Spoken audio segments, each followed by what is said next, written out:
Hi, dear bankers. Welcome to EduTap. This is JAP 10-minute a day series of Indian economy and Indian financial systems. आज हम करेंगे module B chapter 14 का एक concept जिसका नाम है inflation. Inflation is one of the most important and relevant topics when it comes to module B of your JAP exam. तो इस टॉपिक के बाद इस क्लास के बाद आपको अच्छे से समझ में आएगा कि कैसे आपने इन्फ्लेशन से रिलेटेड क्वेश्चंस को अप्रोच करना है, राइट? और साथ ही साथ मैं आपको बता दूं कि अगर आप जैब के लिए प्रिपेयर कर रहे हो तो प्रीवियस ईयर क्वेश्चंस बहुत इंपॉर्टेंट रोल प्ले करते हैं, जिसके लिए हमने आपके लिए एक डॉक्यूमेंट प्रिपेयर करी है जहां पर जाकर आप previous year questions, most important topics and most important questions access कर सकते हो. इसका लिंक आपको डिस्क्रिप्शन में मिलेगा. तो चलिए स्टार्ट करते हैं कि इन्फ्लेशन होता क्या है. अब inflation is a sustained rise. अगर डेफिनेशन की मैं बात करूं, it is a sustained rise in general price level of goods and services over a period of time. यानी कि ओवरऑल गुड्स एंड सर्विसेज जो जनरली हम यूज करते हैं उनके प्राइजेस में एक इंक्रीज जब देखने को मिलता है, और वो इंक्रीज सस्टेन्ड होता है. ऐसा नहीं है कि आज दाम बढ़ा कल फिर गिर गया. सो that is not inflation. Inflation is दाम बढ़ रहा है, कंसिस्टेंटली बढ़ रहा है, और काफी लंबे समय के लिए बढ़ता ही जा रहा है. और generally her goods and services के लिए ये चीज एप्लीकेबल हो रही है. तो अगर मैं ब्रेड की बात करूं, लेट्स से ब्राउन ब्रेड अगर आपको 50 का एक लोफ मिलता है, अब वो लोफ आपको आज की तारीख में 60 का मिल रहा है, और ये सिर्फ कल ही परसों हुआ है कि आपको पता चला कि प्राइसेस बढ़ गए हैं. तो क्या ये एक हफ्ते का जो गैप है जिसमें कि 10 रुपए प्राइस बढ़ा, आप उसको इन्फ्लेशन कंसिडर करोगे? नहीं. क्या सिर्फ ब्रेड का अगर दाम 10 रुपए जो बढ़ गया है वही बढ़े, क्या उसको आप इन्फ्लेशन कंसिडर करोगे? तब भी नहीं. लेकिन अगर ब्रेड को बनाने वाले, लेट्स से मल्टीग्रेन ब्रेड है, व्हीट, जो इसके ऊपर सीड्स लग रहे हैं, वो ब्रेड, ओवरऑल ब्रेड से बनने वाली सारी आइटम्स, ये सारा कुछ ही इन सबके जनरल प्राइस लेवल में आपको एक इंक्रीज देखने को मिले, और वो मंथ्स से चलता आए, और वो कंसिस्टेंटली अभी भी ऊपर ही जाए. That is what your inflation is. Inflation में आपकी जो परचेजिंग पावर ऑफ मनी है वो कम हो जाती है. इसका क्या मतलब है? इसका ये मतलब है कि आपने बहुत बार सुना होगा कि हमारे ज़माने में, हमारे पेरेंट्स को बोलते हुए कि हमारे ज़माने में, या हमारे जो ग्रैंड पेरेंट्स हैं उनको बोलते हुए कि हमारे ज़माने में 100 रुपए की वैल्यू तो बहुत थी. 100 रुपए में तो हम ये कर लेते थे, है ना? जो आज शायद 10,000 की वैल्यू है, वो उस टाइम पे, हमारे ग्रैंड पेरेंट्स के टाइम पे 100 रुपए की थी. आज क्या हुआ? आज 100 रुपए नोट तो वही है ना? करेंसी तो वही है. क्यों आज हम 100 रुपए में कुछ बहुत ज़्यादा सामान नहीं खरीद सकते? इसलिए नहीं खरीद सकते बिकॉज 100 रुपी हैज़ लॉस्ट और has fell down when it comes to its purchasing power. अब वो उतना नहीं खरीद सकता जितना वो 10 साल पहले खरीद सकता था. ठीक है जी. तो that is your inflation. Inflation में दो चीजें याद रखनी है आपने. सस्टेन्ड राइज होता है जनरल प्राइस लेवल का, और ये over a period of time होता है. And second of all, purchasing power जो है मनी की वो कम हो जाती है. अब इसके कुछ प्रोज भी हैं इन्फ्लेशन के, कॉन्स भी हैं. प्रोज एंड कॉन्स मतलब कुछ बेनिफिट्स भी हैं इन्फ्लेशन के. Inflation is not always bad. तो बेनिफिट क्या है? बेनिफिट ये है कि इकोनॉमिक रिसेशन को थोड़ा सा स्पीड अप कर देती है. ठीक है, उससे उभरने में हेल्प करती है. कैसे? रिसेशन का मतलब होता है जब आपकी जीडीपी, ग्रोथ, एम्प्लॉयमेंट, ये सब चीजें आपकी कंट्री में नीचे जा रही हैं, है ना? रिसेशन आ गया, रुक गई हैं, ग्रोथ नहीं हो रही है. तो जब इन्फ्लेशन आती है, जब गुड्स एंड सर्विसेज का प्राइस बढ़ रहा होता है कंसिस्टेंटली, है ना, तो इन्वेस्टर्स कहीं ना कहीं एनकरेज होते हैं ये देख के कि वाओ, ओके, अगर अब हमने इस चीज़ की प्रोडक्शन कर दी, since the price of goods and services is increasing, हो सकता है हमें ज़्यादा फ्यूचर में प्रॉफिट्स हों. कंज्यूमर्स के साथ भी यही होता है, बल्किंग स्टार्ट हो जाती है कि हम अभी ज़्यादा खरीद लेते हैं, अभी ज़्यादा सेविंग्स कर लेते हैं, क्योंकि जिस तरह से प्राइसेस बढ़ रहे हैं हो सकता है ये और ज़्यादा बढ़ जाए. तो ये एक माइंडसेट क्रिएट हो जाता है. आई एम नॉट सेइंग कि ऐसा हमेशा एग्जीक्यूट भी होता है, क्योंकि ज़्यादा सेविंग्स, ज़्यादा खर्चा, ज़्यादा प्रोडक्शन के लिए पैसे होने भी चाहिए, है ना? और जब पैसे की वैल्यू, जो एक्चुअल रियल वैल्यू है, वो कम हो रही है ड्यू टू इन्फ्लेशन, तो हो सकता है इतना पैसे बचे ना. लेकिन एक ओवरऑल माइंडसेट जो है वो एनकरेज करता है कि आप और स्पेंडिंग करो और इन्वेस्टमेंट्स करो.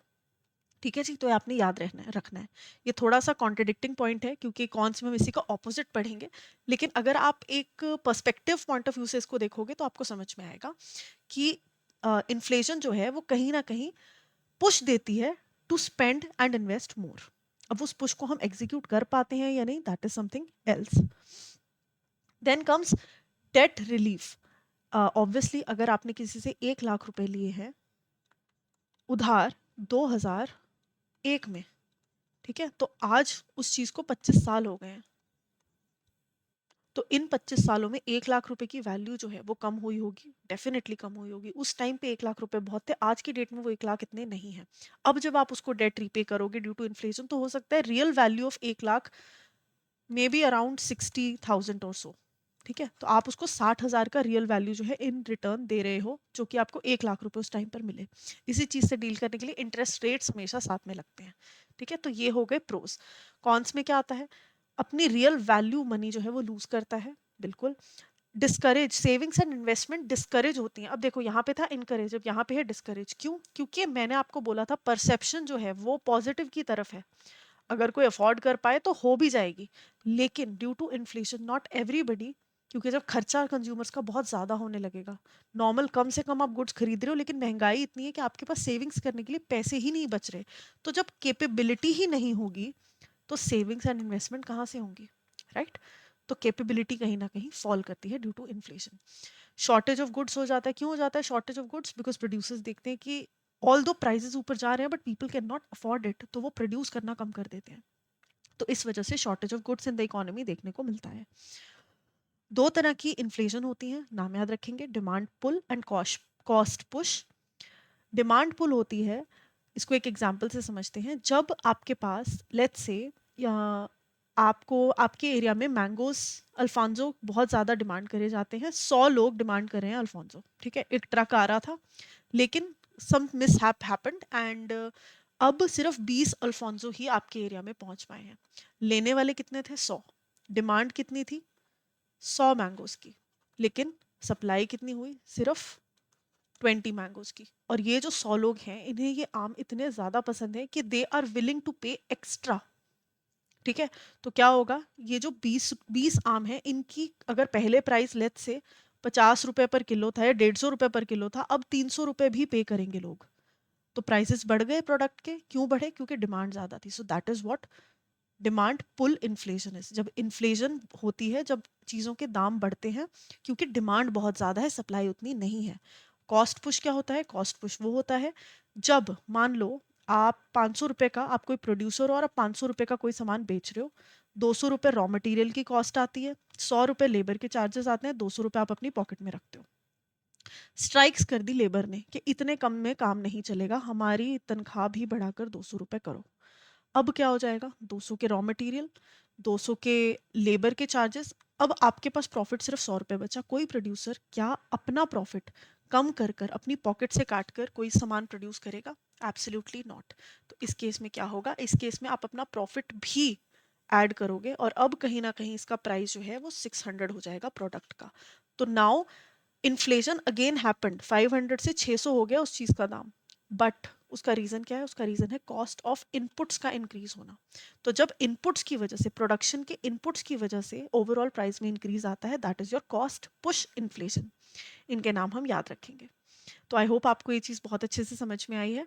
साथ ही साथ अगर आप ऑनगोइंग जैब की प्रिपरेशन कर रहे हो और जो 2 कंपोनेंट्स आपके भी बचे हैं उसकी प्रिपरेशन और अच्छे से करना चाहते हो, ये बैंकर्स कैप्सूल कोर्स आपके लिए है, जिसमें कि आपको 1 शॉर्ट कॉन्सेप्ट क्लासेस होंगी और शॉर्ट नोट्स दिए जाएंगे एंड टेस्ट सीरीज होंगी।